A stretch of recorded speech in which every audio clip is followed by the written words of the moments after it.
Today we have with us Nimit Nathwani. He is co-chair of a crowdfunding for America India Foundation.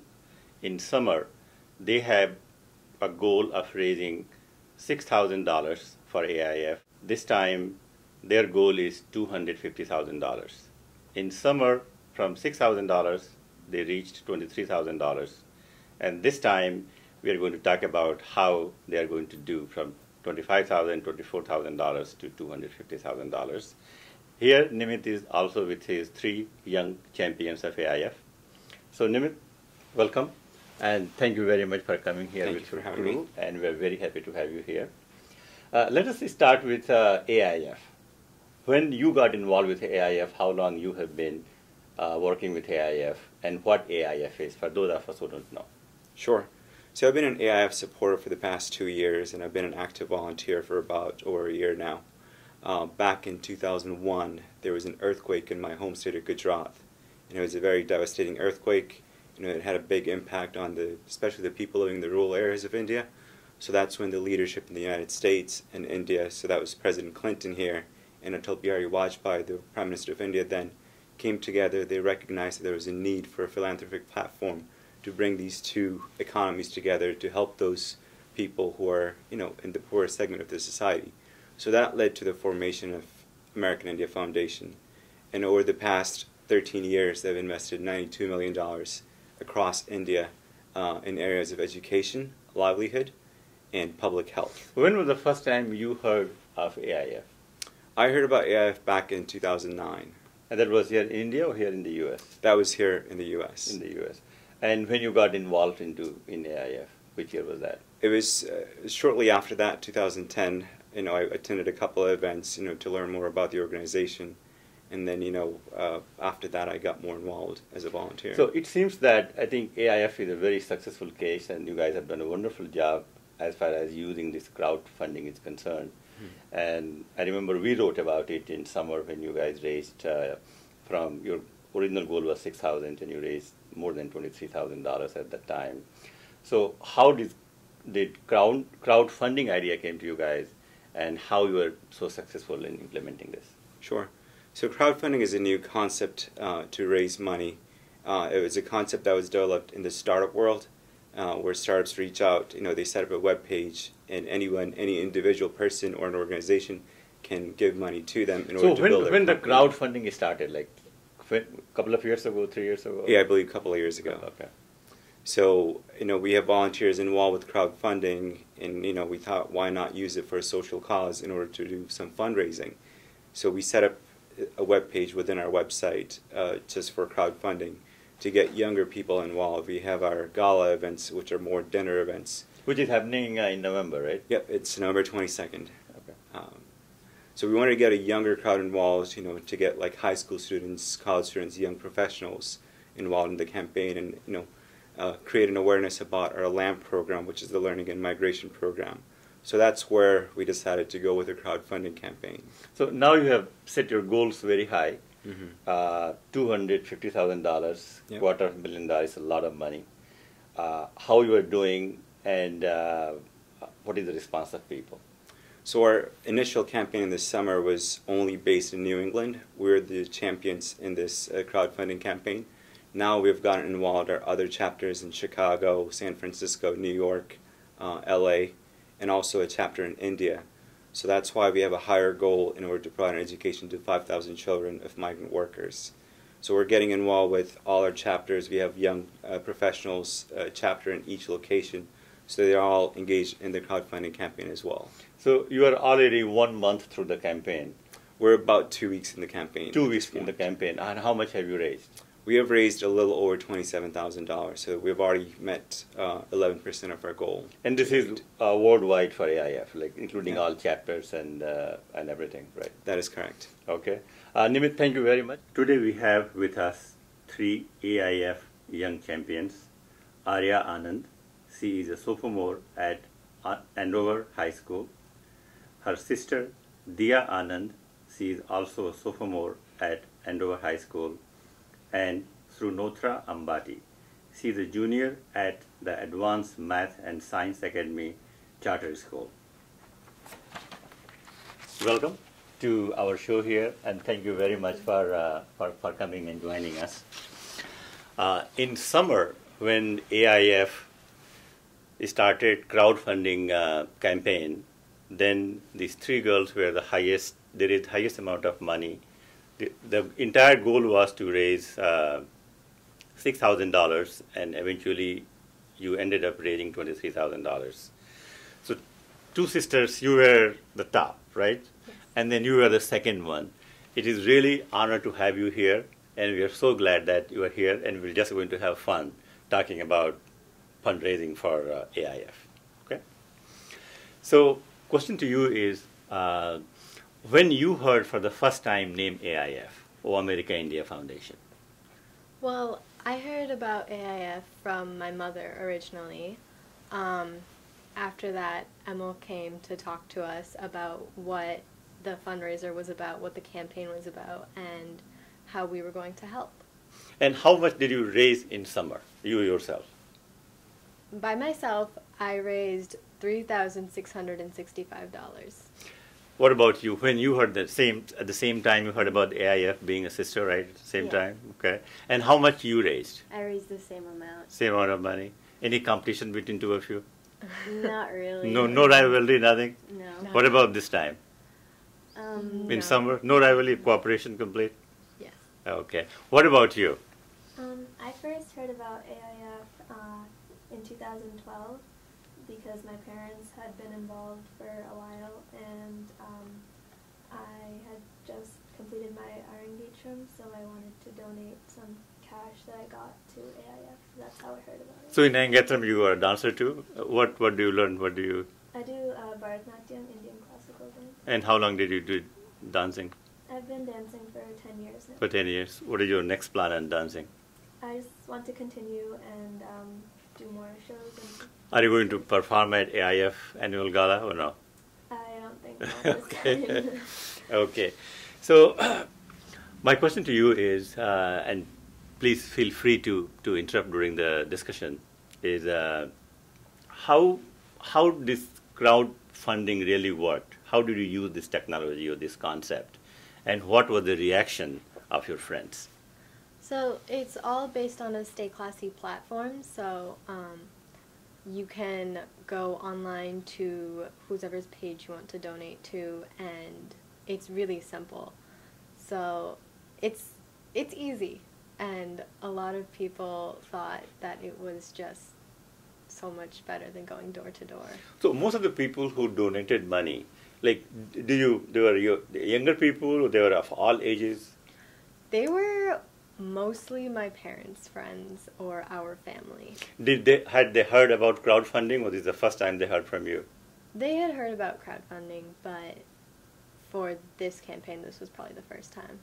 What was your case? How did you? What was the response to you when you went to people?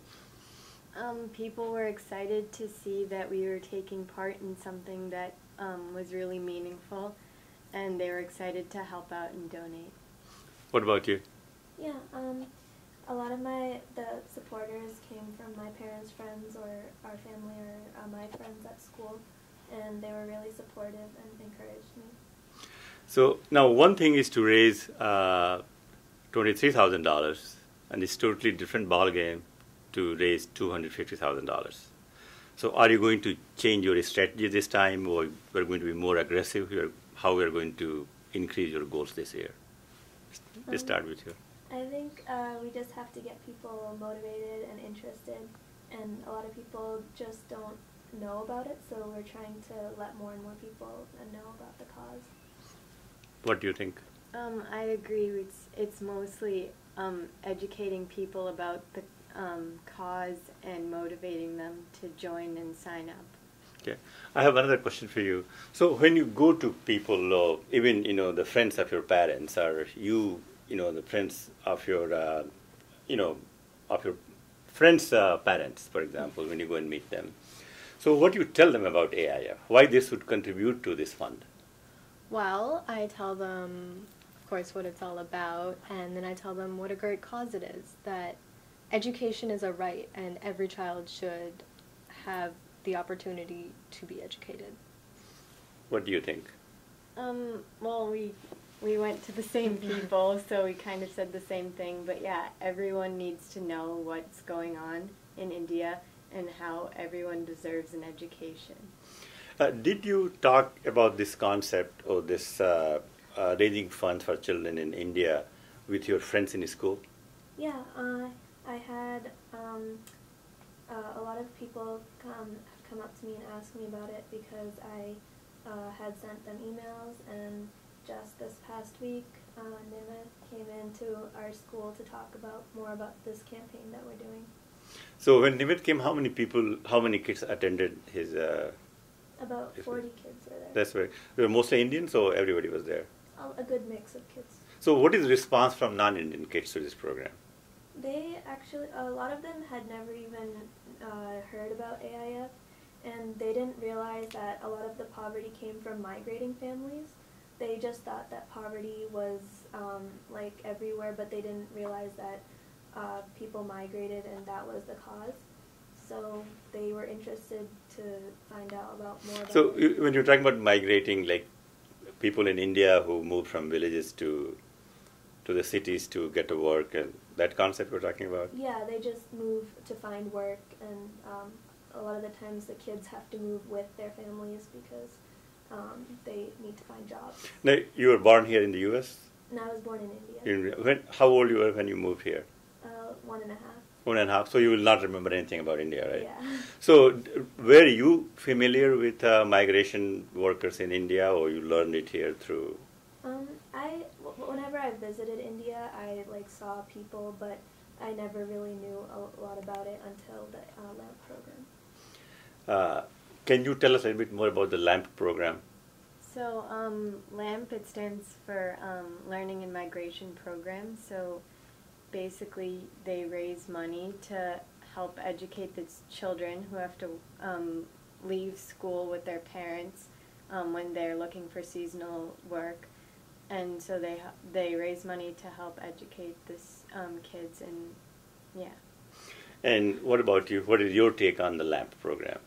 It's a great program. It's amazing how $50 can get one child an education for an entire year. Do you track that the money you raise for AIF or any nonprofit organization, what happens with that money, how it is used, who are the people who get benefit from that?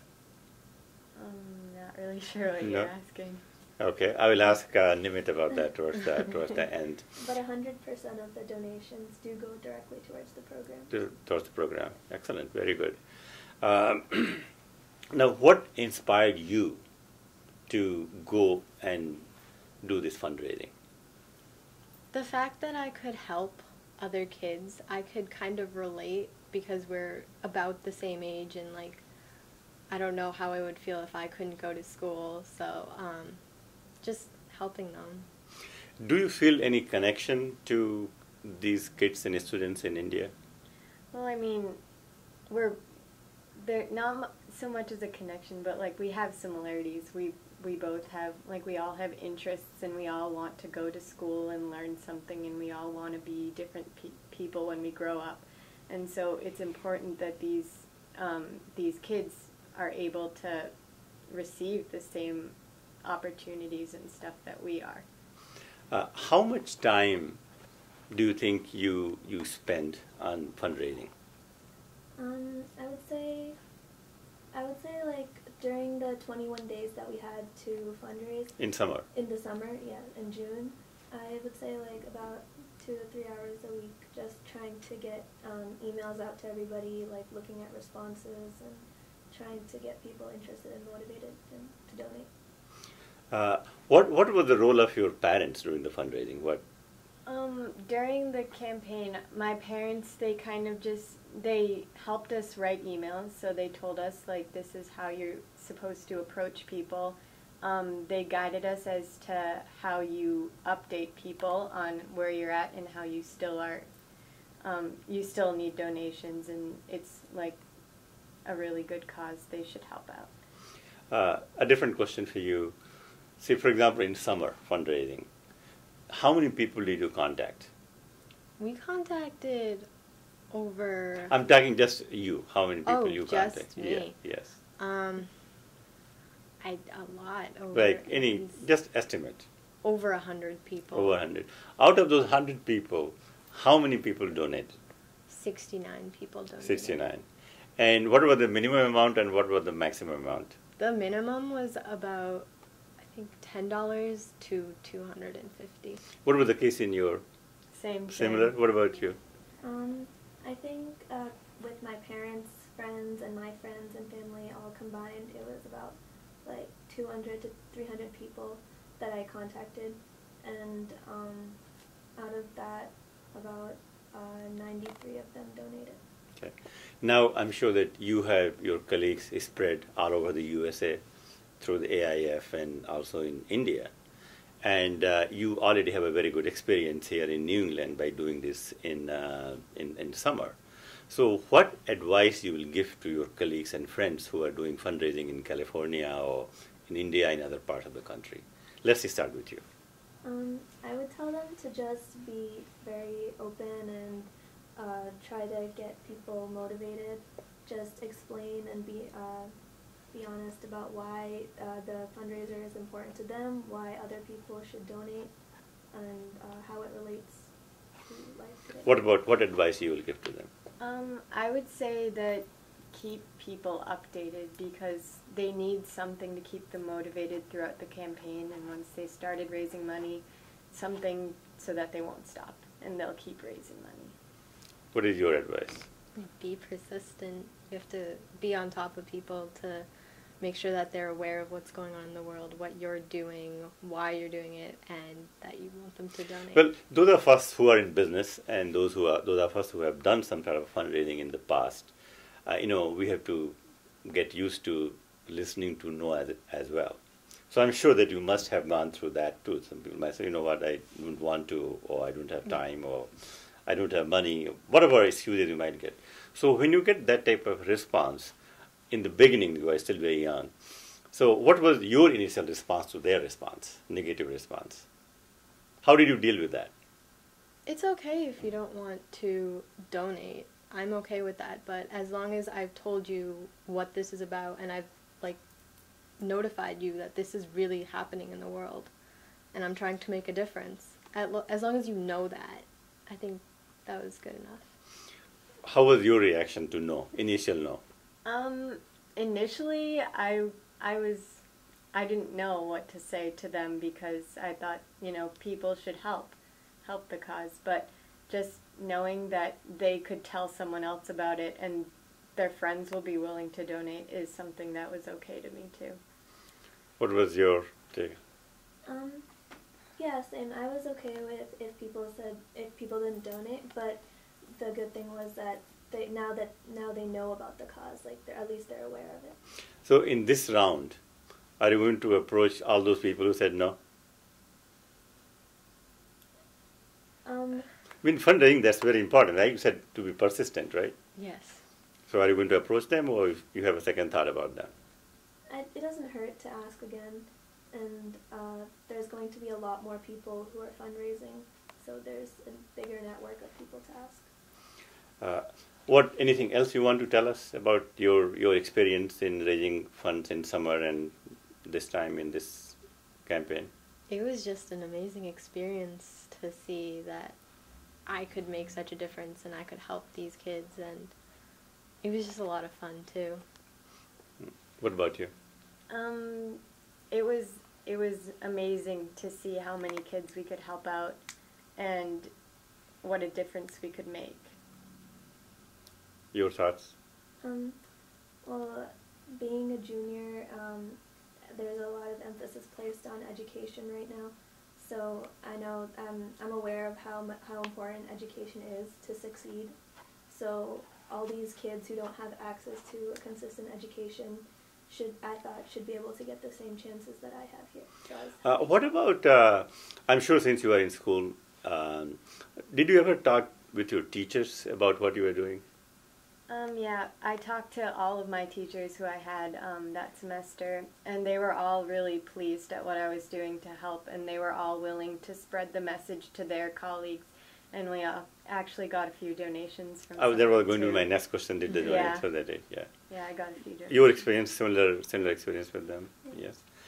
Now coming back again to this AIF challenge, and I think this campaign will be over in December, and this will be your second round of fundraising. After that, what is your plan to do with the AIF? Help out as much as I can. Make sure. So you that want to this get more involved with AIF? I want to get more involved with AIF. I want to make sure that this continues to grow. What about you? Do you want to get involved with them at much deeper level, or Yeah. you are okay at this? I think it's important now that I've already helped out twice. I feel like I need to stay with it, and it's something that I want to do as well. What about you? I would definitely love to continue working with them. Do you have any plans that sometime in the future you go to India and really work with those schools and kids, for a year or 6 months or 1 month, or no? Not that I know. Not right now. No. What about you? Yeah, in the future, definitely, I would like to go and be more directly involved, but right now it's... So when you grow up, what is like, where do you want to go to college, for example? What have you thought about that what you want to do when you grow up? I'm still, it's still in the process of deciding and everything. Any thought, any ideas? No matter what I go into, I just love to help people, so I would want to stay involved no matter which field I go into. What about you? It's the same thing. Same. I love helping people out. So as long as I'm able to help people out consistently, then I'm happy. Have you decided what area you want to choose in the future? I'm interested in medicine. Mm-hmm. Yeah. What about you? Helping people is great, and if basically what they said, if I can just continue with that, I'll be happy. Excellent. Now, also it's very interesting for kids like you to get involved into these type of activities. And of course, you work with a senior team of AIF. How has been your experience working with the AIF senior team in this fundraising? I think it was really motivating. Everyone was very inspiring, and they wanted to help us during the whole process of the campaign. What about your experience the same? It's the same experience. Yeah, they were very open and friendly. Very open and friendly, yes. Did you learn anything from them? Like in real life, when I think you were starting your life, so any lessons from them? Yeah, definitely learn how to get people to believe in your cause, like how to try to persuade people, and just those kind of skills, like talking to people, networking. Are you involved with any other organization, any other group? Have you done any of this type of fundraising for college or Girl Scout or something like that? Mm-hmm. No. So this is really first time you are doing this, and definitely you are doing a good job. That's why you have really succeeded. I really appreciate you coming here, and really thank you very much for your time. And you are doing a great job, and all the best. Thank you very much. Welcome back again. Thank you. It was really lovely talking with the 3 champions here. They are wonderful kids and doing fantastic, and hopefully they will meet your expectations and exceed, hopefully. So now the last word from you. Anything else you want to talk a little bit more about AIF and their activities? So, the LAMP program, that stands for Learning and Migration Program, as the girls mentioned, it impacts the poorest of the poor in India. These are the people who migrate from one place to another, especially from rural areas, and they work at like brick kilns and like factories, and the children migrate with the parents, so unfortunately they miss out on the education, and they fall in that vicious cycle of poverty. So our program is trying to help them come out of that vicious cycle of poverty, and it only costs $50 per child for a whole year of education. So I urge anyone out there who would want to participate in this campaign, give back during this festival of Diwali, to come join the campaign, get involved with the organization. They can go to AIF.org to get more information about it and sign up for the campaign. Excellent. Thank you very much, and thank you very much again for coming and for all your time and everything. Thanks for having me.